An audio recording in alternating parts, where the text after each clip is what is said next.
Welcome to another episode of Let's Talk Quality, the podcast.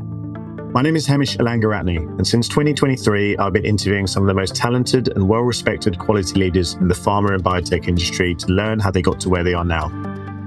This season is all about our guests and their journeys. Why they got into science, how they got into quality, their biggest challenges and greatest learns, and the highs and lows along the way. Every week, I'll be bringing you a new guest with the purpose of inspiring the next generation of quality leaders. Welcome to Season 2. I hope you enjoy the show. Hi all, welcome back to another episode of Let's Talk Quality, the podcast. Today I'm joined by Katarina Bartle. Katarina is the current Vice President of Quality at Entrada Therapeutics. Katarina spent over 25 years in the industry. Now she moved from Slovakia and she did her PhD in Germany before unexpectedly finding a home in the US. So she's had to work through the challenges of moving to a new country and building a leadership career in quality from a relatively early age. So I think anyone that's either in a leadership position or aspiring to be, you'll take a lot from how to transition from tactical to strategic thinking, and in particular how to build confidence in your voice and build the confidence that it takes to forge a leadership career at the top level. So hope everyone enjoys the show. Let's get into it. Hello, Katarina. Good morning. Welcome to Let's Talk Quality. Good morning, Hamish. Nice to be here. Thanks for having me. No problem. Pleasure to have you on the show. I'm always hesitant before I say good morning because I'm dealing with so many different time zones, it feels. Yeah. So it's 4 p.m. here, so not just about morning for you. Yeah. Yeah. Well, look, thanks so much for coming on the show. I've given you a very brief introduction, but for the listeners' benefit, if you could give them a real quick overview of who you are, that'd be great. Yeah, sure. So my name is Katarina Bartle. I'm the head of quality currently at Entrada. I've been with Entrada for a little bit over 6 months. I've been in the industry for over 25 years, long time, always actually in the quality space. Started in a very, very small biotech company, privately held. I was there for quite a long time and learned tremendous amount of knowledge in the product development and QC area. It was small molecule, sterile fill, and a lot of product development from, how do you get from simple API to a stable formulation that it's ready for patients. So it's, there was a lot of excitement figuring out a lot of science, QC, benchtop chemist. And then I moved to EMD Serrano, moved to biologics, where I joined actually the QA organization. So moved from, maybe science to more compliance. That was the switch in my career, and stay within the QA space or quality space, since then. Yes, Serrano was biologic. Go ahead. So we'll get into that. But you just touched on a point there. You got into from science into compliance. Yeah. So just taking it back then, and we'll get into the sort of the history in shortly. But how did you initially get into science? So I have a science background from actually my family. My mom was chemist by trade. She had master degrees. I grew up in Slovakia. So, when one thinks about 1960,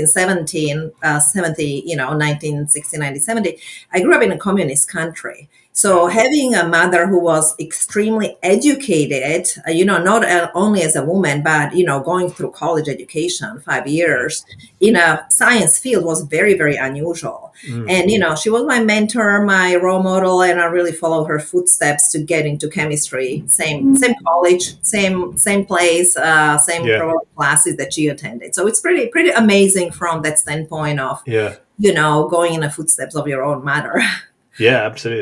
It's inspirational. Well, so you grew up in Slovakia then, and you went to school in Slovakia. Did you study at college or university there? That's right. Yeah, I went to the university there, got my master's in chemistry there, and then moved to Germany, continuing the chemistry field, got my PhD in Germany, and came to the US just for a postdoc, the original plan A that typically it's not the plan that actually ends up being. Your life was 2 suitcases 1 year at UMass Lowell. Yeah. And now it's 27 years later, two houses later, many suitcases in the basement, and that's amazing journey and amazing Yeah. life, really. So what happened? So you came to America. Where did you settle down when you came to the US? It was in 1997. It was in UMass Lowell, so it was in Massachusetts. Settled down in Lowell, Massachusetts. Yeah. and then Massachusetts Lowell is very close to New Hampshire. Yeah. So really, I lived in New Hampshire. That's my home. Nice. So how did that transition from coming over for 1 year with a couple of suitcases evolve to staying 27 years in the country? So it was cultural transition as much as professional and personal transition. I mean, this is my home now, but starting from scratch was interesting and challenging at times. But having education was so important because you surround yourself, you're part of community and companies that serve people. So in general, I think the biotech and pharma companies, the culture is that there is a lot of support within the organization as well, because when we patient focus, we're also people focus. So having being part of environment that supports you, that believes in you, that lets you have strong opinion, strong voice, and impact on many many lives, it's been amazing thus far. Amazing. So did you get a job then when you were studying, and That- then that that's wasn't the plan, but you got the job and decided to stick with it? Yeah, exactly. And that goes back to how important it is connect with people and find Yeah. people that you connect with Yeah. on professional level, but also on personal level. So when I was at UMass Lowell, the company was starting up actually in the lab setting there. And since I did a lot of research work, I just connected with the president and CEO and the founder of that company, who said, Wow. "Well, I need somebody with your skill. Would you be interested?" And I said, "Sure, I would be really interested. I want to learn. It's such I love it here. I'd like to stay. I like to make US my home." So I Yeah. switched to the industry there from, going from college to PhD and postdoc to the industry. Wow, very good. Good for you. What was it like coming over with? I assume you didn't have any family here or any connections really? No, no, no. I didn't know anybody. It was just me, my family, and my Yeah. sisters. Everybody's still in Slovakia. Yeah, fine. So, what was that year like? It must have been. I mean, obviously takes a lot of resilience and character to be able to come at that age, come and study, and it's incredibly exciting, but also quite nerve wracking, I'd imagine. Yeah, so nerve wracking is exactly the right word, right? But I think the excitement is kind of overcomes your nervousness, because Yeah, by nature of, being very restricted as we grew up, there was very little. We have to make do with what we had. We were so eager to explore and to learn. And I think the drives to learn, to build, always, was a driver for me. yeah, So when I came here, that's exactly what I wanted to do. I wanted to learn the country. I really wanted to learn the language, because really all scientific literature is in English, right? That yeah, is the language of science. I wanted to see. I love travel, so I wanted to see the country. So really, the learning aspect of yeah, core of myself, who I am, yeah, drove me to come here, learn, be resilient, make this my home, and start my journey as a really, adult and yeah, join yeah. the industry. So, was your English not strong when you first came over? It was pretty good. Yeah, The main challenge at the time was actually to understand the U.S. accent, yeah, because it's so different. Sometimes I had to say, like, I'm sorry, you're speaking too fast. What did you say? yeah. So that was the main challenge. But of course, over the years, I also proficient the language. Awesome. So, when was your first job in science, and Yeah. then how did that evolve into quality? How did you get into quality or QC? Yeah, so my first job was bench chemist, Yeah, doing a lot of testing, but also a lot of science in terms of development, product development, manufacturing process development, IPCs development. And that's where I leverage really my education and background from chemistry, like what the what would work, how you develop the methods, what your HPLC or what kind of method you're developing, the solvent. Yeah. So the background was heavily leveraged there in the science in my first job. Yeah.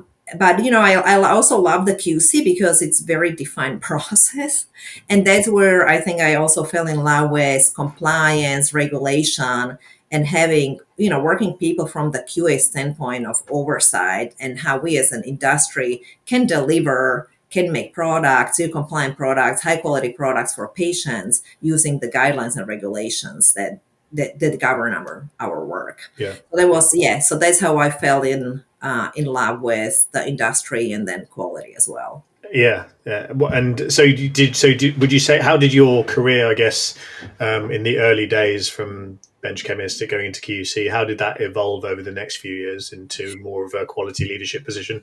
Yeah, so my first job actually it was a very small company. It was 12 people. So you were exposed to pretty much all facets of R&D and tech up organization, clinical, not commercial necessarily, but all different functional areas that you see in, large companies. So that was absolutely brilliant, right? Because I appreciated and learned and understood product development and the roles and responsibilities from different functional areas and how they all need to work together in order to bring drug to patient.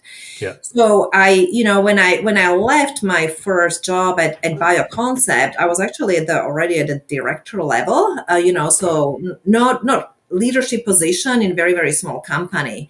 Moved to EMD Serrano, moved to biologics since then, and continue in the QC, and then switch up to QA work with, and really started the leadership position in terms of leading team, building team, and setting and thinking about strategies more than scientific tactical Yeah. execution. Even though in science there is always a lot of planning, but you do go through the switch of thinking tactically to thinking more, you're responsible for a team, you're responsible for delivering short and long-term objectives.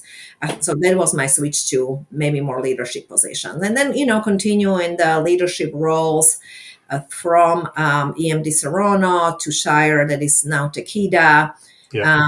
I was there for 5 years, part of many different teams, always within quality organizations. There was my exposure to commercial and virtual quality as well, that I actually then continued in my pathways further on.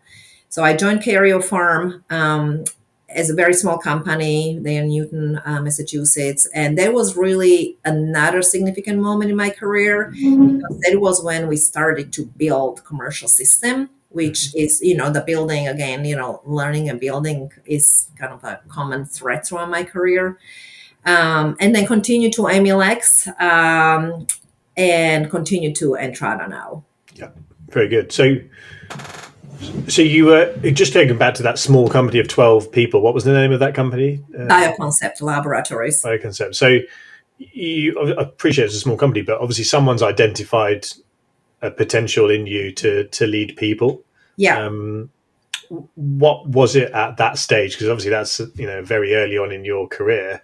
What do you think it was that someone, whoever it was, saw in you to give you that opportunity? Yeah, so I think what it was is that working with people and listening and clearly communicating, it's important. Also, in a very small company, you have very limited resources, so you need to be creative. And that is definitely, can be very tough for people, because people like to follow.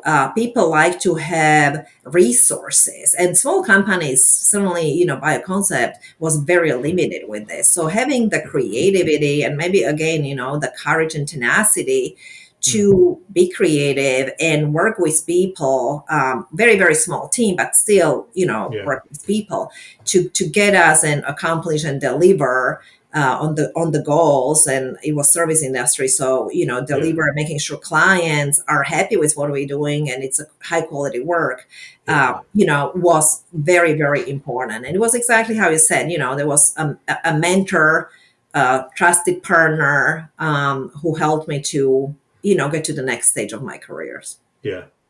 So you would have been, I guess, in and around your 20, mid to late 20s, Yeah, late just late over twenty, mid late mid mid to 20s. late 20. Yeah. Yeah, and still, still like really early on in your career, and then you went into bigger organizations Yeah. over time and carried on your leadership journey.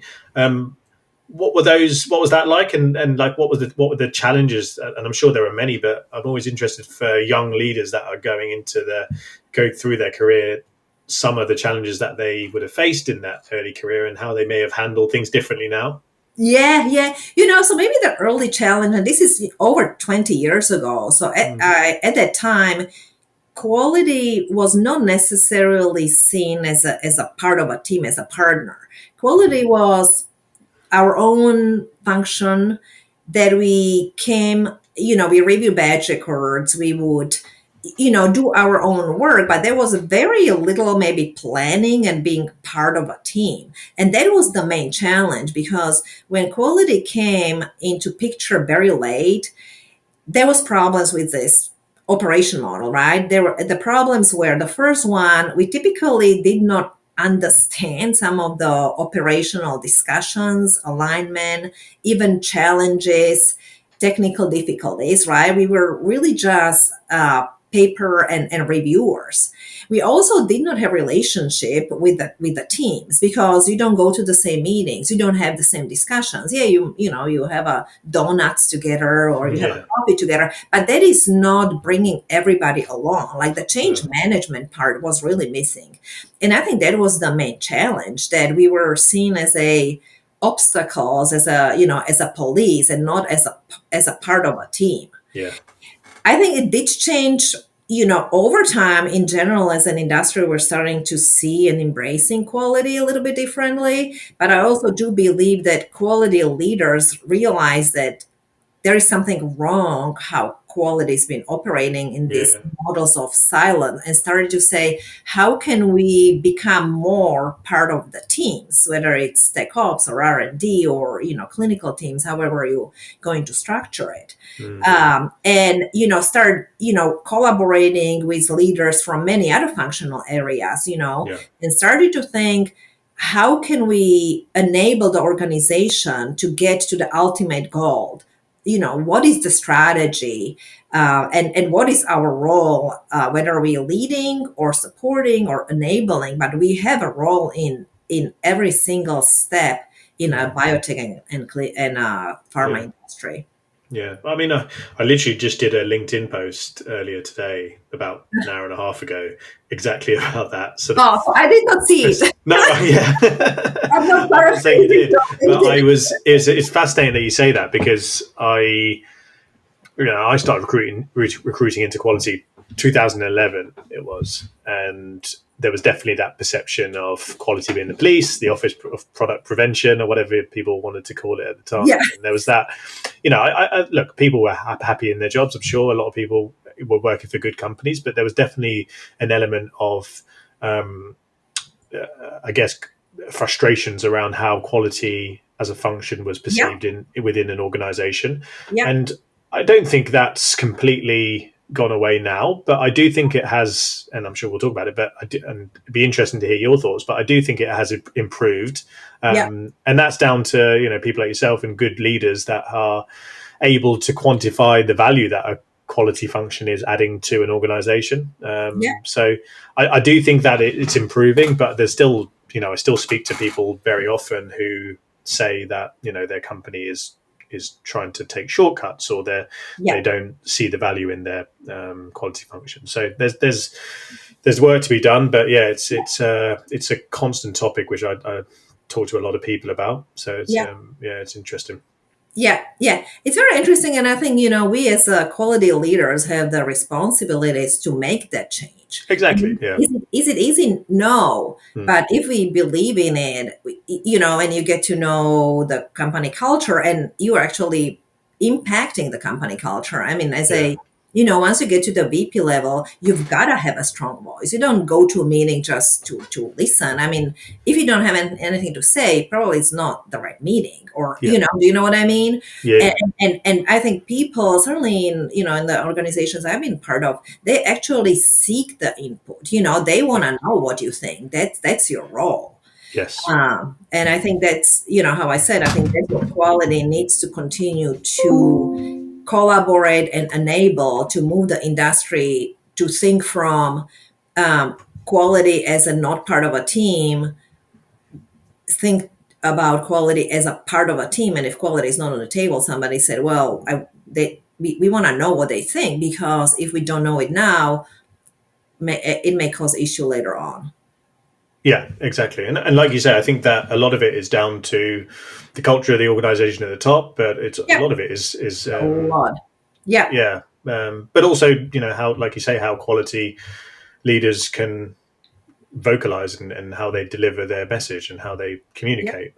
yeah. That comes down to it as well. Do you have any advice on how, you were talking earlier about how to go from, or how you went from sort of thinking tactically to strategically, and that's I guess a natural step as you go from sort of manager director level through to vice president, and you're overseeing quality and sitting across the business. What was your I guess experience of transitioning into that from a tactical to strategic perspective? Yeah. So, I think what was very impactful and significant to me is, coming to organization where your management is comfortable with you running with it. They trust you, and it's an environment of continuous improvement, accountability, and teamwork and collaboration, right? Hmm. And that's what quality wants to create and be a part of. You have the space to, or somebody gives you the space to think strategically, or somebody gives you the space to align on strategy with you, where you can maybe observe how Hmm. leaders think about strategy, or how this company want to think about a strategy. So creating that space for people in a supportive environment, I think it's absolutely crucial to develop the next level of leaders, or to help people to develop their career as leaders as well. Right. Okay. Yeah. And are there any practical things that you've sort of not necessarily implemented, but any practical parts of advice that you would give to directors that are sort of going for a step up in their career, or making that transition into a more strategic role? Yeah. So, maybe couple advice is, how I said previously, have the voice in meetings, because people notice. If you don't say anything, then people don't know how you think, right? Mm. Find the opportunity to influence, to align, to collaborate, and to have that voice, because then people will, if you start speaking, people will seek your opinion. So, so that's number one. If you don't have, number two, maybe if you don't have that space, maybe less supporting environment, find the courage to say, I've got it, can you trust me? Take advantage of, maybe there is a big project, or big initiative, say, raise your hands and say, I'd like to do this, or come even prepared with Yeah. some high level thought process, what you think would work for this particular project. So people see you as like, yeah, this, yeah, one, there is the desire. This person, and this person does a good job. I think that's a basic. I mean, you need to do a good job, but and stand up for yourself. So create those opportunities for yourself as well, to, Yeah. to get you to the level that you're seeking. Yeah. I mean, it's a difficult one, isn't it? Because Yeah, you need the confidence to be able to yeah, speak up in meetings and vocalize your thoughts, yeah, um, and in the courage to be able to speak back and manage upwards. So it's one thing that people struggle with is having that confidence yeah, when they're going through that leadership career or leadership journey, is the confidence to speak up in meetings. yeah. So um, I do believe it's a conversation also, right? yeah, Like, my team, I just joined Entrada, and I wanted to get to know my team, and I wanted to get to know, it's a virtual company. Mm. our vendor and what's working, what's not working. And I, started to go to the meetings. And one of my goals was not only to get to know the team, but also, bring the leadership maybe to the teams. I wanted to make sure that people see quality that has strong voice and opinion and can, not only focus on our immediate roles and responsibilities, but relationships, communication, alignment. Those are Yeah. all, things that get you to the lead, that show leadership. And, and also, making mistakes is part of our journey. If we didn't Yeah. make mistakes, that would be something would be wrong. I mean, Yeah. people make That's true. mistakes, right? It's So okay, yeah, isn't it? exactly. We just need to admit it, and hopefully, you're part of a culture that they're comfortable with it, and hopefully, it's not too big of a mistake that it Yeah. has, detrimental. I mean, there is, the assessment of personal risk is, every day, every minute, every time you speak up. Yeah. Am I exposing myself? It's, it's not easy for sure. But the only way to get better is practice, practice, practice. Yeah. What are some of the mistakes that you see, either yourself or other people that tend to make in that early kind of director, leadership position? Yeah, I think maybe one of the mistakes when I reflect at my earlier career, and especially in QA, and how the environment at the time was, but it also my own approach. I mean, there's no two ways about it. Is I can see how people would say I was difficult to work with, because I didn't listen. I had strong opinion. Maybe I didn't seek alignment, and I was focused on something, a point that may have been too rigid. Maybe I didn't have enough experience with, risk-based approach or a comfort level to give in. So I think that was one of the mistakes that I reflect on and say, I don't want to be seen as the leader who people cannot work with, because at that point you're not a leader. Yeah. You may be in a leadership position, but unless people see you as a leader and people are curious about your opinion, and people seek your advice, you're not a leader. So you need to, your behavior drives or decides whether you're a leader or not. Yeah. It's not the title at all. Yeah. Yeah. Agreed. Yeah. I just want to touch on I guess, your leadership style. Now that you've been evolved into the head of quality VP role. Yeah. Obviously, you sit across the organization, and all of those softer skills that you have to demonstrate, you're obviously demonstrating, and you've crafted it in a good way. I was reading one of your recommendations on your LinkedIn profile from a previous boss, or it was a previous CEO that you've worked for. Yeah. I won't mention his name. But it says Katarina is both talented technically, and as a leader cares deeply about the people on her team. She's fiercely patient, focused, and a very hard worker. Yeah.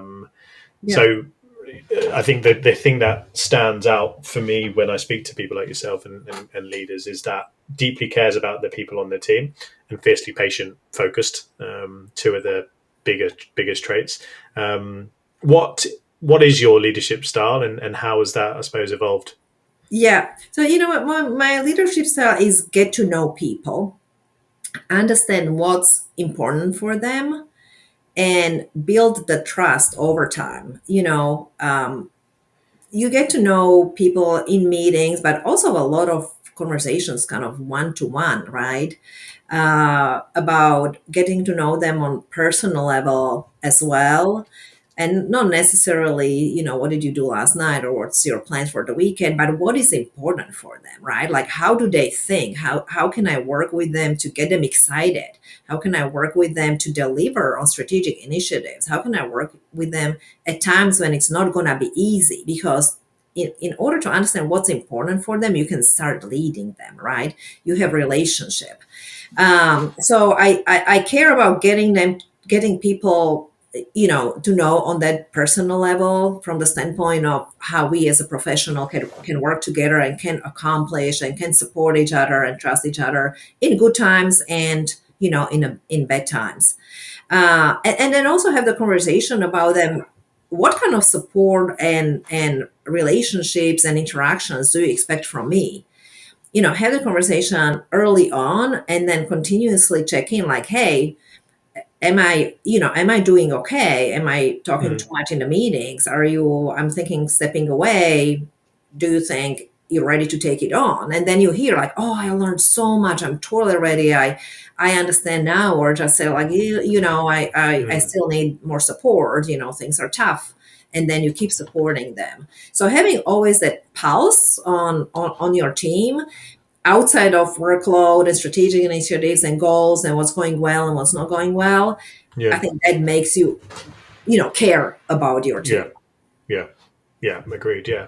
And it's been really enjoyed this conversation, by the way, Katerina. Thank you. Same here. We're gonna finish on some quick fire questions, but I suppose before we just get onto that, what do you, when you look back at your career? It's two questions actually. When you look back at your career, what do you feel proud of or most proud of? And the second question would be, when you look ahead, what are you most excited about? Yeah. So proud of it. I think we talk about it a little bit. I mean, coming to the US, late 20s, it's pretty cool and significant. I mean, I have now teenagers, and I can imagine them leaving in my age, going to country that is different language, different culture, and then, building my life here, getting Hmm. creating friends and family and creating a career that I'm extremely proud of. I mean, serving patients, having impact on other people's lives is, it's cool. It's Yeah. something to be proud of all the time. So that's what I'm, proud of looking Yeah. back. What I'm looking forward to is, continue on this journey and continue develop as a leader, continue helping organization to develop and, impact culture, positive, hopefully. Some of the obstacles, as we talked about before, still exist. And I think, having the experience from different culture, different companies, I think I can make the difference there. I'm looking forward to that and Yeah. continue working with people. I mean, you have a good team, then you need to take care of the team and they will take care of you, and then success will come. Brilliant. Right, let's get onto some quick fire All right. questions to Fire. cap off this the conversation. First question is, what three values do you live and die by? Trust, support, and forgiveness. Excellent. Do you believe in leaving a legacy behind you? I don't know necessarily, everybody understand maybe leaving legacy different way. Maybe what's important to me is when people think about me, they say, I enjoyed working with her. I learned a lot from her, or I want Hmm. to, do the same thing. I think maybe Yeah. in terms of legacy, absolutely. Because, when there is something I can turn to my friends or people that I respect and admire and I know would be there for me and support me. So in terms of legacy, maybe positive impact for people that I work Yeah. with or work for. Yeah. Yeah. Nice. Who's been the biggest inspiration to you, either personally or professionally? Yeah, so I think my mom, how I said, strong woman, independent, extremely educated, in environment that wasn't, didn't have enough limited resources, and being creative all your whole life and learner. That's all coming from her. Oh, from my dad as well, but mostly my mom. Yeah, awesome. Final question: what one piece of advice would you give to aspiring quality leaders? Have the strong voice. If there is such a thing as stupid question. Be thoughtful. There is always the personal risk that holds us maybe back, and we're afraid of of that, and we all are at all levels of the organization. But find that voice, find something that people will be drawn to you and see you as a somebody who they want to work with and go back to for questions, problem solving, alignment. I think that would be my advice to future strong quality leaders. Brilliant. Thank you, Katarina. I think it's been a really good conversation. Thanks so much for joining on the show and sharing your journey. It's been a fascinating journey, and you're still doing some amazing things. So really excited to see where you go. But thanks so much for coming on, and appreciate your time. Yeah, thank you so much, Hamish. Absolutely enjoyed our conversation. Love the show. Always learn something from other quality leaders or emerging leaders or strong leaders. So appreciate it very much. My pleasure. Thanks very much. Thanks, Katarina. Bye-bye. Thank you for listening to today's show. I hope that you got value from it, whether you're starting your career in quality or if you're at the top of your field. Today's episode was brought to you by RX Group. I'm the founder of RX Group. We are a pharma and biotech recruitment organization focusing purely on quality assurance. We recruit consultants and senior level permanent quality professionals into the pharma and biotech industry. If we can support you, whether that be in a hiring capacity or if you yourself are looking for work, please get in touch with me on LinkedIn, visit our LinkedIn page where you can subscribe to the podcast, and visit our website, www.rx-group.io, to find out more about us. See you soon.